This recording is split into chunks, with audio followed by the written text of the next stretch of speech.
গাজীপুরে কর্মরত আসাদুজ্জামান তুহিনের হত্যায় জড়িতদের দ্রুত বিচারের দাবিতে মানববন্ধন সহ নানা কর্মসূচি পালন করছে সাংবাদিকরা। ফুঁপে উঠেছে সাংবাদিক সমাজ। আজ সকালে মানিকগঞ্জ শহীদ রফিক সড়কের মানিকগঞ্জ প্রেস ক্লাবের সামনে ঘণ্টাব্যাপী মানববন্ধন করে তারা। Manikganj press club, television reporter unity ও জেলা সাংবাদিক সমিতি এই কর্মসূচির আয়োজন করে। এ সময় বক্তারা অপরাধীদের ফাঁসি এবং অনুরূপ ঘটনা যাতে না ঘটে তার প্রতি প্রশাসনের দৃষ্টি আকর্ষণ করেন।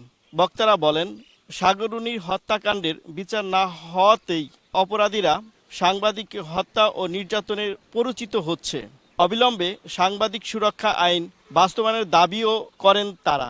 সাংবাদিক তুহিনকে ধারালো অস্ত্র দিয়ে প্রকাশ্যে দিবালোকে যেভাবে নির্মমভাবে তাকে হত্যা করা হয়েছে, সেই হত্যাকাণ্ডের তীব্র নিন্দা ও প্রতিবাদ জানাচ্ছি।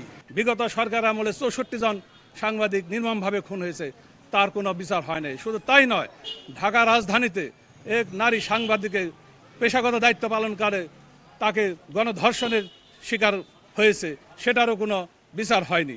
সাংবাদিক সুরক্ষা আইন প্রণয়ন করুন। সর্বোচ্চ ১১০ বার সাগররুনি হত্যার মামলার তারিখ পরিবর্তন করা হয়েছে। কোনো সরকারকেই দেখি না যে তারা আমাদের জন্য একটু এগিয়ে আসে। দ্রুত এই মামলার রায় দিবেন এবং দোষীকে শাস্তির আওতায় আনবেন। আমরা সাগররুনি হত্যাকাণ্ড থেকে শুরু করে তুহিন হত্যাকাণ্ড থেকে শুরু করে বাংলাদেশের যতগুলো সাংবাদিক হত্যা হয়েছে, নির্যাতন হয়েছে, তাদের সুষ্ঠু বিচার এবং বিচারের আওতায় এনে তাদের দৃষ্টান্তমূলক শাস্তি দাবি করছি।